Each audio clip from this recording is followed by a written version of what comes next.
Howdy, howdy. Thank you, everybody, for joining me this wonderful evening in Washington. Welcome, everybody, to the, I believe now, 8th edition of Be Free TV, where we'll be talking about it. You guessed it, freedom and freedom-based solutions to government-manufactured issues and how our libertarian solutions can make the lives of everyday people better and better right away.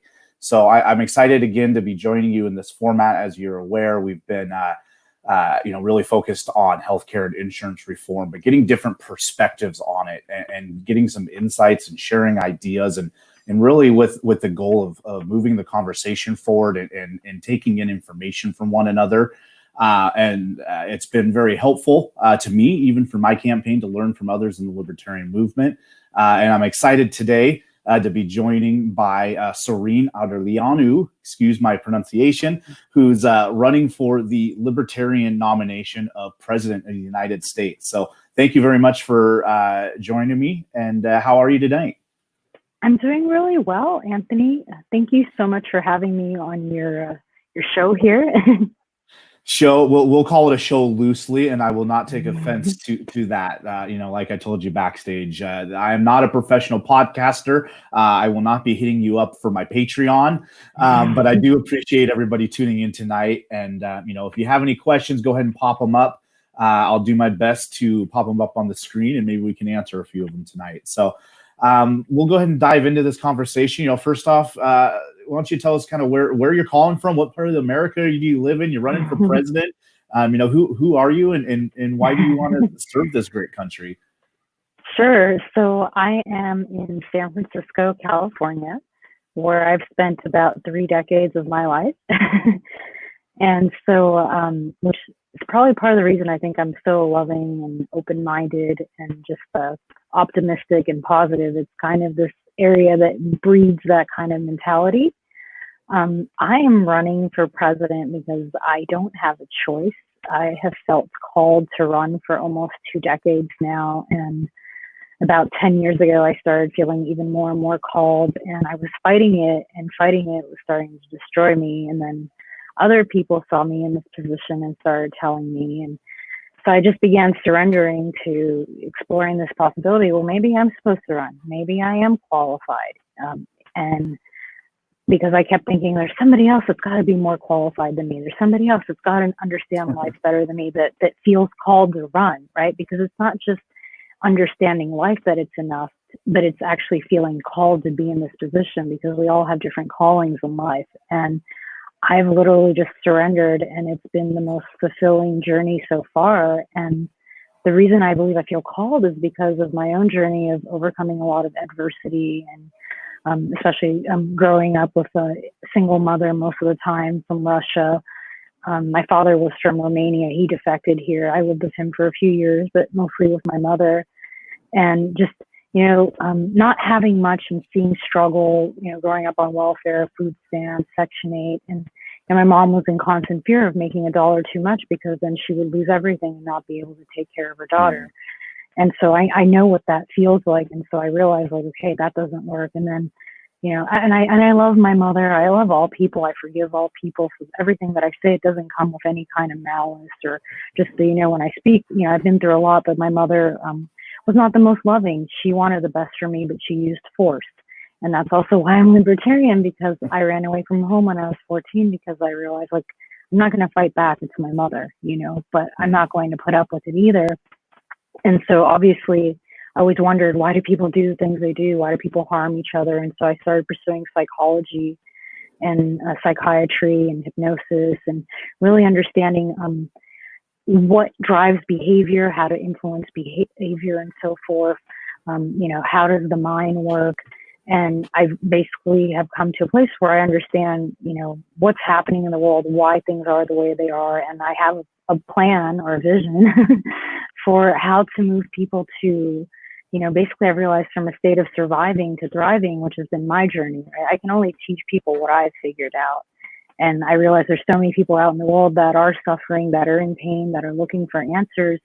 And unfortunately, the current system isn't doing that for them. The current system is acting like a parent, and we're grown-ups. And what we really need is somebody that helps us, figure out life for ourselves, doesn't get in the way, and that we have role models in these leadership roles, people who are actually holding themselves to high standards and walking their own talk, not just talking about it, or even just talking about it. At this point, it's a good starting place, but I just felt like, I have to be the change. I have to lead by example, because there's a lot of people out there that don't have hope right now, that don't have faith right now. And, I'm here to tell them, like, it can get better, but we all have to work together, essentially. But that's pretty much what's been driving me in this direction, is knowing that I have something that others want that will serve all of life, not just me, not just select groups, not just our country, because we are the leaders of the free world still today. We do influence other countries. Yeah. They are paying attention. Everything that we do matters. So yeah, that's a short version. Yeah, I think you bring up a point at the end there that everything we do matters, and even from a libertarian perspective, even getting away from the policy that we might want to implement, the fact that the world does watch our leaders, right?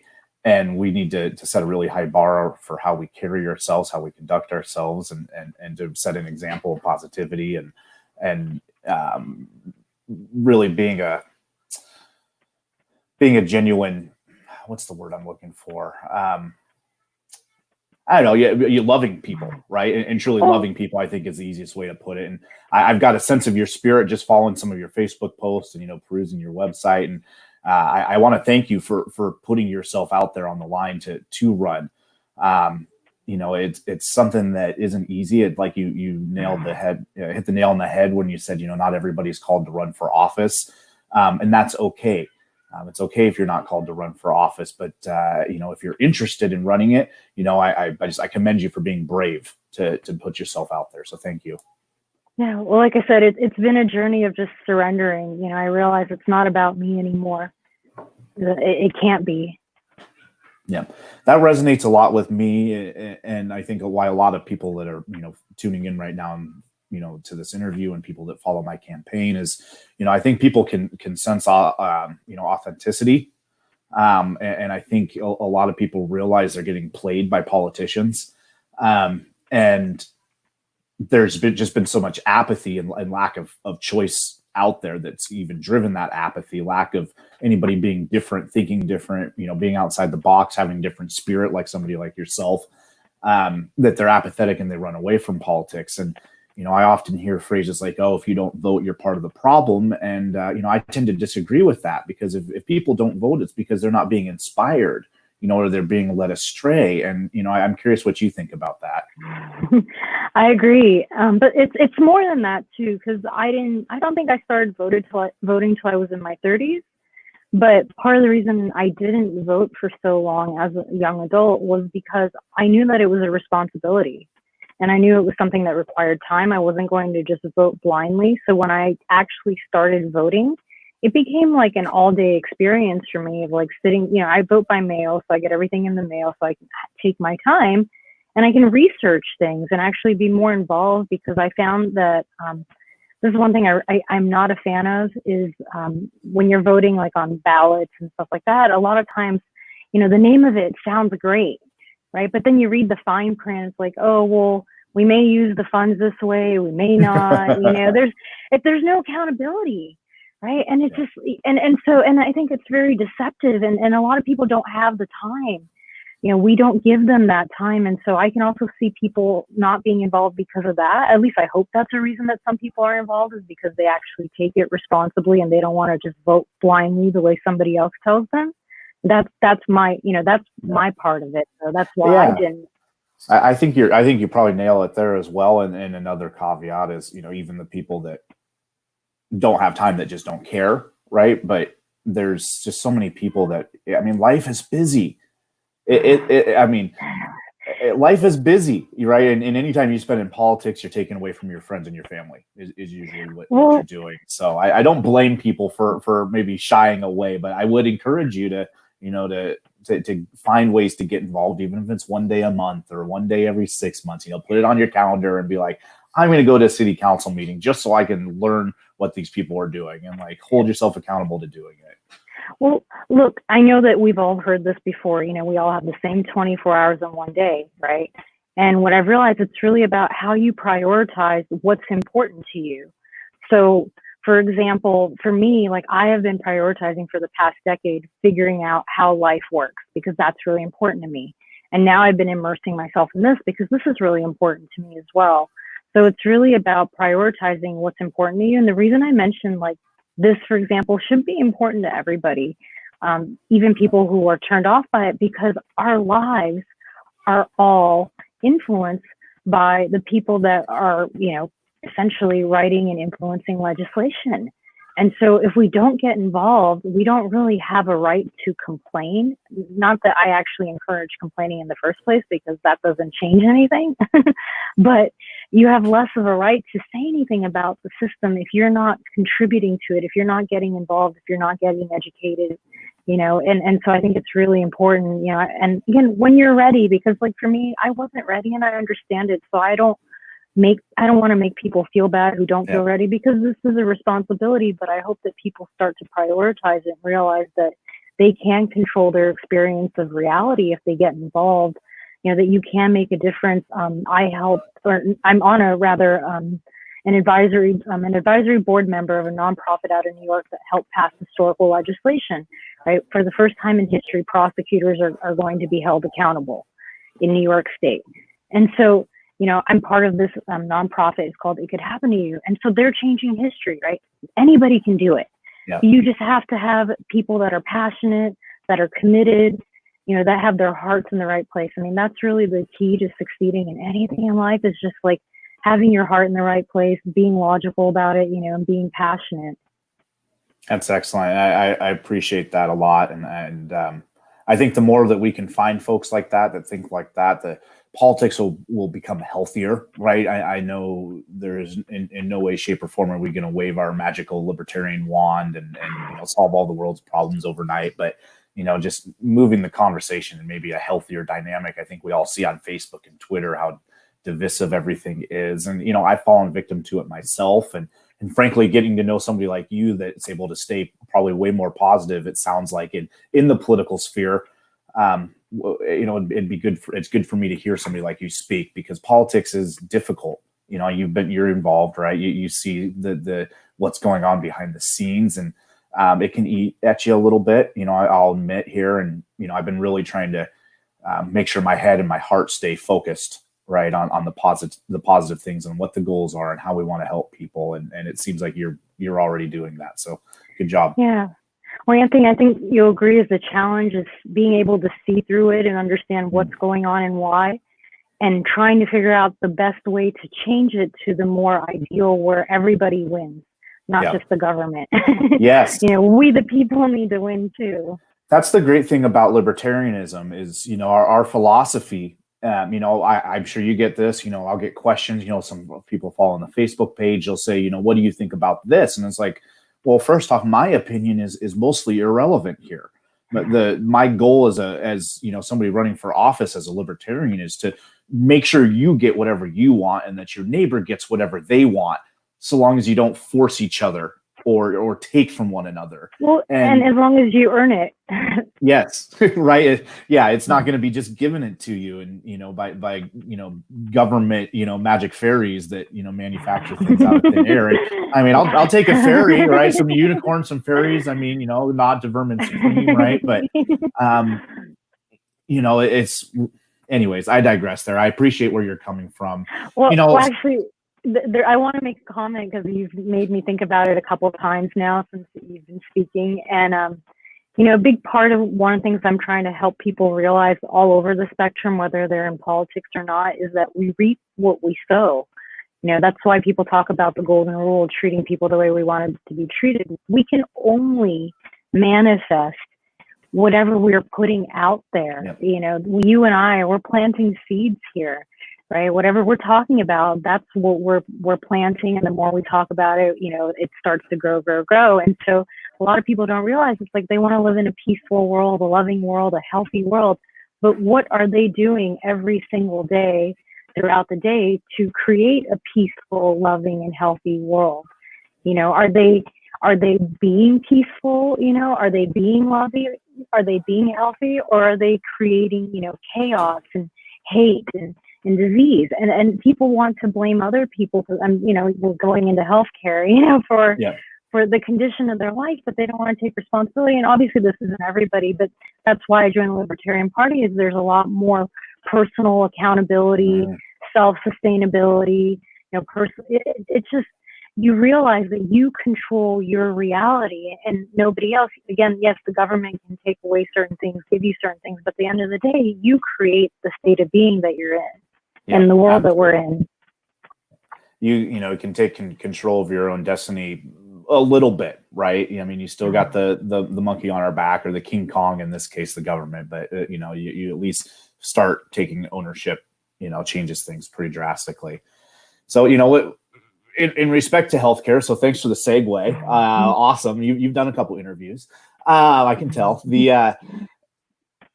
So I'm running for state insurance commissioner. That's not just health insurance, but it's one of the most talked about things politically right now is healthcare and how do we fix it? And you're running for a federal position.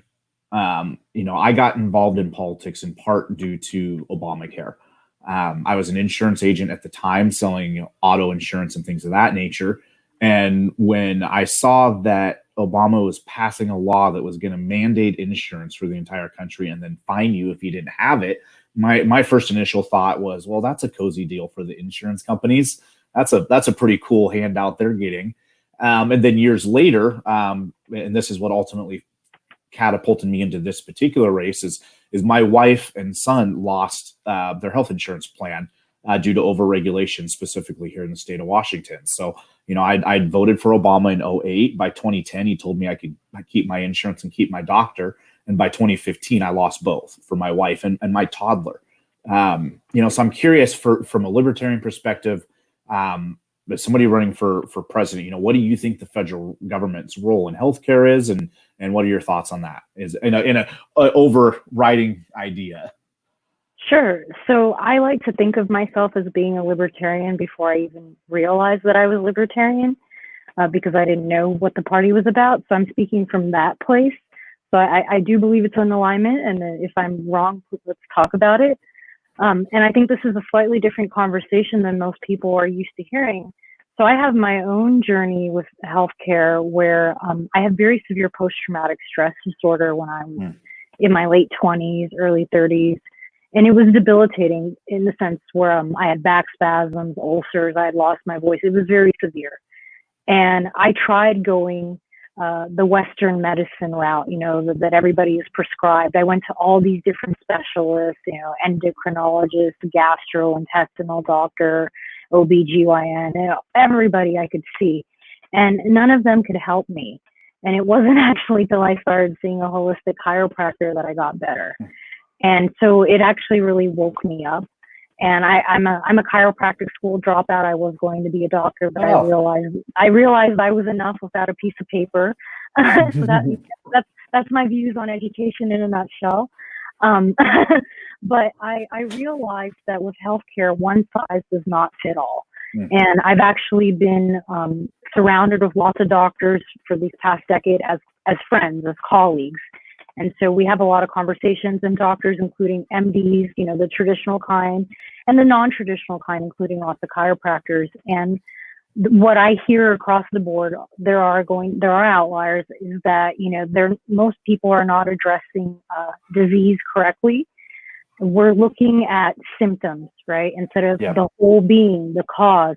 We're treating, and I'll explain what this means for people who don't know, but we're treating functional disease as if it's organic or structural. And the majority of diseases are actually functional, and that's why Western medicine doesn't have a cure for them. And so functional disease is typically, and this is not a politically correct way to say it, but it's self-created. So let's say you worry all the time, or you're angry all the time, or you're sad all the time. What you're doing is you're signaling to your brain to create these toxic chemicals that get released into your bloodstream, right? And the more you do it, you're actually creating like toxins, and it leads to disease, and it can lead to physical pain and all kinds of other things. And so you go to the doctor and you say, I have a headache. but you really like, it's like you've been angry all the time or you've been jealous all the time, right? And like, I know it sounds like very kind of out there, but we have to realize like we can create any chemical we want with our brain. And so that was one of the things I realized with my PTSD, because with PTSD, that's a very functional disease. You typically, person has some kind of traumatic experience or a series of them, and then they get triggered in the future as if the experience is happening again. Their body reacts exactly the same way because the brain doesn't know the difference between what's really happening, what's a memory, what's a dream, what's a fantasy, right? So this is what's really unfortunate about our healthcare system. And I'm mentioning this because we do need to start advancing and start looking at the whole being and realizing that, just because somebody has a migraine or an ulcer or cancer doesn't mean that they ate something toxic. It can be, because most of us don't eat very well, right? Or that they had an injury. It's most likely they're just not controlling their mind in the sense that they're entertaining thoughts, ideas, feelings that aren't good for them. And, and this is hard because this is like, I'm not saying let's legislate morality or anything like that, but let's have a conversation around this, because everybody wants to be healthy and the current system isn't working. And so I don't think it's fair to push people to subscribe to the current system. We deserve to have different options. It's about results. What works? What gets the person to heal, to be healthy? I don't care if this person has a piece of paper or not. All I care about is the outcome. And everybody deserves the right to see whoever they want. And, the free market will control this, because especially today, right? We have reviews, we have ratings, we have Better Business Bureau, word of mouth. There's so much. I was mentored by a chiropractor for 7 years. He never did any advertising, any marketing. Celebrities from around the world flew around to see him. He was making $100 every 5 minutes, and it was because results speak for themselves, and people were paying cash. He didn't take insurance. Okay. And so I've seen that side of it, and I'm not pushing chiropractic because it's not one size fits all. People have different needs, and I no longer go that route. I'm just sharing a part of my journey. So I want people to be clear that I'm not promoting that necessarily, but I just want people to understand that there are many different ways to heal, and that, we shouldn't be forced to subscribe to one model of healthcare and told that's all we have, because we miss progressing, we miss actually helping people and addressing the cause. There's a lot of organizations out there that we know suppress information or push dialogue and control boards and things like the FDA and things of that nature that have removed the free market, not in the sense of capitalism good, capitalism evil, that debate, right? Take that off the table. Just the way that these systems have changed the way culture works. It's been really just a couple generations from farm to table type eating, and the family doctor coming to your house every couple of months just to check up on you, and it's the rise of those organizations, and really since World War II into the 50s and 60s, and then just kind of exploding there with technological advancements and pharmaceuticals coming alive in the early 80s and late 80s into the 90s. It is just really, even advertising and big corporations and money have really dominated, and have dominated the conversation, and entering new ideas in the conversation, just saying, hey, what about this? Right? Or have you considered that? Or how could choice be the solution versus the one size fits all, which is what Obamacare was and what Medicare for all would be, and so on. Well, and also something to keep in mind is that a lot of medicine is operating off of theories and not facts. And to force people to accept theories as if they are facts is very dangerous as well. We deserve more respect than that. I am really concerned about the future of this. People really need to be educated, and we can't be pushing agendas. We have to let people make, their own decisions. Yep, absolutely. And, and Dylan chimes in here, he asks, why is LASIK eye surgery so affordable? And I think that's a great example. Have you dived into that arena at all?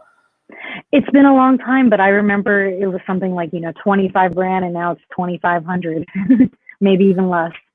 Yeah, the prices have definitely gone down, and it's, one of the reasons is because insurance doesn't typically cover it. So it's a cash on demand type basis of just supply and demand, people that want it and pay cash. And it's a lot cheaper in that sense. And there's not really any other solutions besides glasses out there.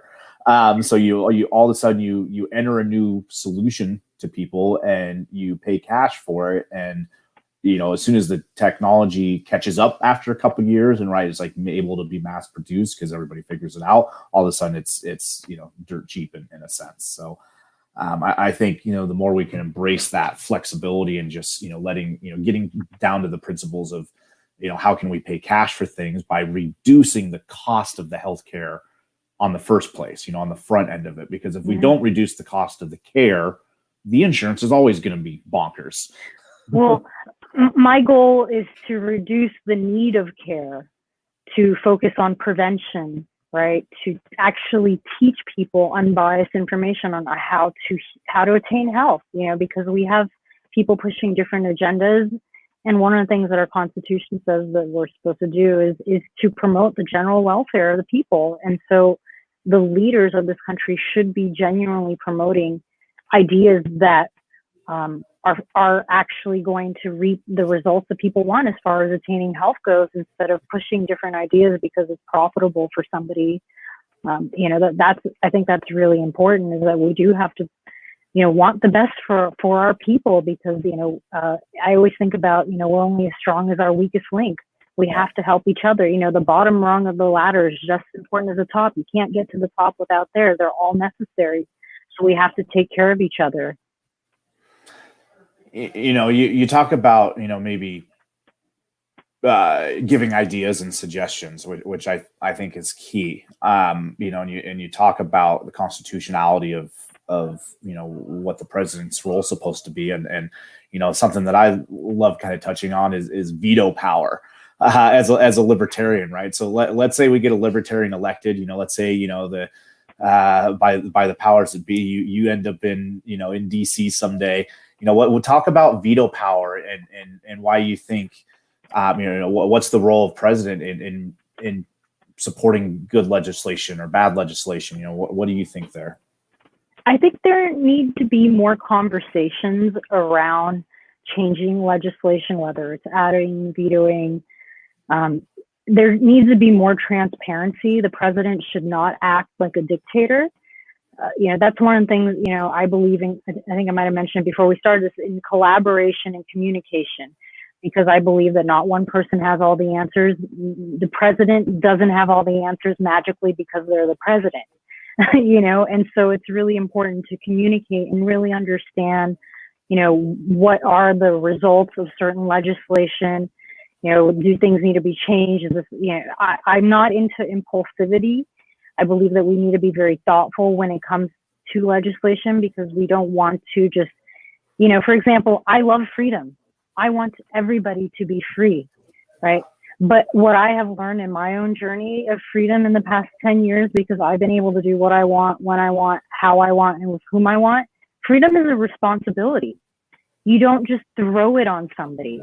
You have to prepare them, because right now, unfortunately, our government has been, I don't know, for lack of a better word, programming us in a way to behave certain ways, right? Like even like with what's going on with COVID, we're learning to be afraid of our neighbors, to judge them, to think negatively about them. The more that we're taught to do this, the more it becomes natural. And these are very dangerous habits to pick up, because we're very social animals and we need to work together. We need to collaborate. We can't have the government turning us against each other. We need to work together. We need to trust each other and be reasonable. So there's a lot to keep in mind. No, I think a lot of that's right. And, you mentioned collaboration and such. So something that we talk a lot about, or I hear on the campaign trail, legislatively, is, allowing people to buy insurance across state lines. And I often hear that from conservatives. And my first response to them is, well, why stop with buying across state lines? If we can collaborate with, England and China and Japan and Australia and Canada on all these other products, right? We get our avocados from Mexico. Why could we not collaborate on, financial products such as insurance and getting our medicine from places that are doing a good job, It makes it what more are your thoughts there? competitive. No, I mean, I think that's great. It makes it more competitive. It's fairer that way. I mean, I remember there was some legislation, I think, I don't know, it might have been in the past decade or something where, we used to be able to import drugs from Canada, prescription drugs, but we can't anymore. Please don't quote me. But I remember there was something like that happened. And I just thought that was ridiculous because, I'm not for prescription drugs. That's another conversation. If you want, we can have that for the most part. But, we have very expensive prescription drugs in this country. You go to Mexico, you go to Canada, they're more affordable. It's the same thing. It's not fair for people to not be able to have access to a freer, more competitive, fairer market. And yeah, like I said, if you want to talk about prescription drugs, we can. But again, it just kind of falls under the treating the symptom versus the cause in most cases. Yeah, that's all. I think we're probably on the same wavelength. I'm sure I've got a couple chiropractors tuning into this call. Actually, I'm pretty popular in those circles because the insurance commissioner has completely left the chiropractic industry behind. He works out. Yep, one of them, John Towers, just chimed in right now. That's Dr. John Towers, DC John Towers. Where was I going? Okay, so two things that popped in my mind here is, again, kind of going back to the difference between how maybe sometimes libertarians get called, oh, you're just a Republican, that it's okay with marijuana, right? And we're so much more depth to who we are as people than that. And I do like to draw the comparison again back to that. Conservatives tend to think, okay, we should be able to buy insurance across state lines. Like that's as far as they're willing to go, or that's as far as their conversation goes. I'm like, I'll compromise on that if I don't get what my ultimate goal is, because that still moves the ball in the right direction, right? Being able to buy across state lines is more freedom than we have today. But I'm going to push for freedom to buy insurance from wherever we want, and then with the heart that you have to really help reduce the need for it in the first place is, we have to work those two things at the same time. Fighting on different battlefronts. And, you mentioned pharmaceuticals. Tell me what you think about the pharmaceutical lobbying in this country. I think the solution to all of our problems is love. Seriously. So if we taught everybody how to love themselves or how to love one another, we wouldn't have all this craziness, including these lobbying. It's like these people don't understand that when, they're just focused on their bottom line. Okay. They're not thinking about the long-term consequences of what they're doing. And a lot of them do want the best. I want to believe that, many people get involved in these industries, not just because they want to make money, but because they want to make a difference and they want to help people. Okay. I'm going to give them the benefit of the doubt, but they have to realize, that they are not addressing the cause. And so what I've realized on my journey is that if you don't build a solid foundation, you're never going to be stable. You're never going to be grounded. You're never truly going to realize your potential and fulfill it. And I believe that's what we're all meant to do. Like that's where you reach your sense of completion and wholeness of life, and that's what I'm trying to help people get to, because you can't buy it. Right. And so with pharmaceuticals, I feel like some of them perhaps can give you a taste of what's possible, but until you make those lifestyle changes, it's not going to be sustainable. And there are always all those side effects that you don't want to come, especially, making your vital organs work more, right? So you're trading off life, and to me, it's just like the work isn't easy, but it's rewarding and it's sustainable and you get better at it. So it gets easier, and that was kind of the thing for me when I hit bottom in my life, was I realized I was making myself sick. I was making myself depressed. I was killing myself, day by day, because of the choices I was making. And I realized I could make different choices, and that I could make myself happy. I can make myself fulfilled. I can make myself healthy. But we need people talking about these things to give people hope, to realize there are alternatives, and even if you don't agree with me, which is totally fine, if you go and see, a dozen different specialists about the same problem, you're going to get a whole bunch of different answers on how to address it or whether you can address it at all. And that's okay. Right? Yeah. You got to find what works for you. One of the things that I'm starting to kind of talk to people about is the placebo effect, because I've thought for a long time, it's like, how come it works for some people and not for others? You know, when you're given some kind of treatment, you think you're getting a real treatment, but you're not, and you actually get better, and it's like, well, you can't measure faith. And so I've learned, there are certain things science can't measure yet and maybe never can. And so I've just learned not to mess with people's faith. If they believe something is going to work for them and it does, great. Okay. Yeah. Why does it matter how you got there? Yeah. And if I don't believe in it, it's okay. But I don't need to take away their faith from them, like what's working for them, because that's actually really dangerous. Yeah. And I'm saying this because like a lot of us want to help people, but it's like, hold on. Like, don't just shove your beliefs down somebody's throat. Like, make sure they're ready to receive them and they're open for them, because you could just shake their world. And also, if you're not able to support them, and with health, this is so important, because not everybody is willing to accept what I talk about, even though there's science behind it. I'm really into neuroscience and epigenetics and quantum mechanics. And, there's science behind the things I talk about, but some people don't want to believe that it's real or that it's been around for a few decades already. People are in denial. There's a TED talk I watched about this woman who was around during when X-rays first came out, and how she found that there were children that were dying of cancer within like their first year of birth, so infants, right? And she was trying to figure out like, what is the common factor? Why are all these babies all of a sudden dying, of cancer? And she found like the one thing that they all had in common was their moms were getting X-rayed while they were pregnant. Well, it took her 25 years of like screaming and organizing to get doctors to stop X-raying pregnant women, even though a lot of them knew, right? People don't want to change a lot of times, and people don't want to admit that they're wrong. And there's a lot of vested interest. But again, back to love. If we actually learned how to love one another, practice the golden rule, we would never do things that harmed others. If we knew in the back of our head, oh, there's even a possibility, we would warn the patient, So it's about doing things with integrity, being upfront, creating situations where everybody wins, in health, in business, everywhere. I mean, we all win. If everybody's healthy, we're going to be living in such a happier world, because a healthy person treats people with respect. They're excited to be alive. One of my mentors always says, the way you can tell if you're healthy is if you can feel your body or not, if you're aware of your body, right? Because if you're in pain, then you're not. But if you feel good, if you're healthy, you don't even remember you have a body. You lose track of it.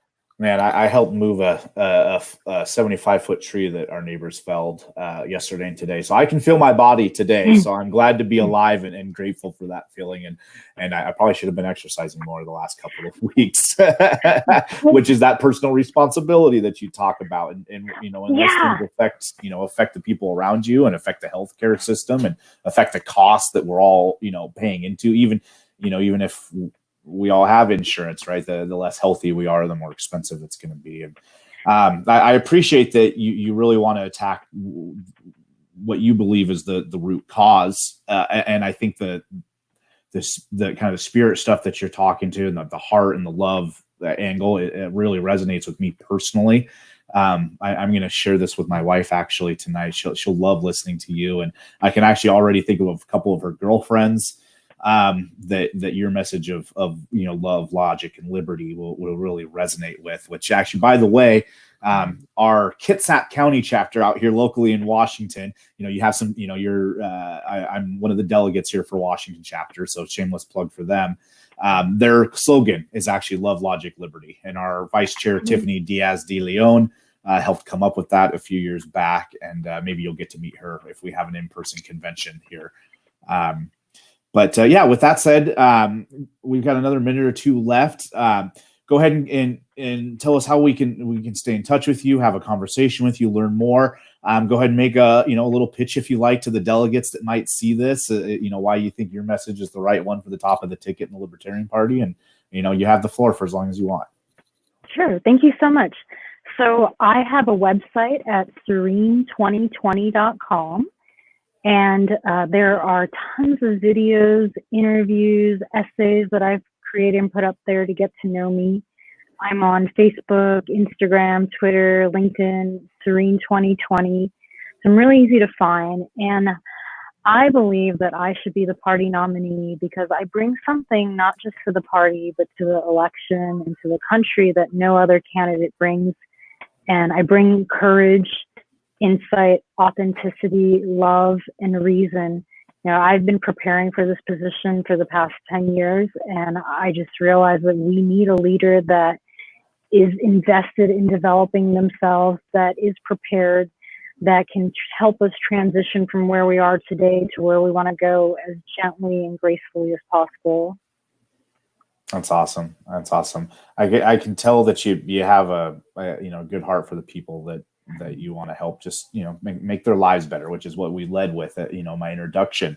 The us libertarians are that truly want to set people free, from every chain that binds them. Is so much more than politics, and that I'm sure you would agree. And yeah. Just it's a philosophy of life.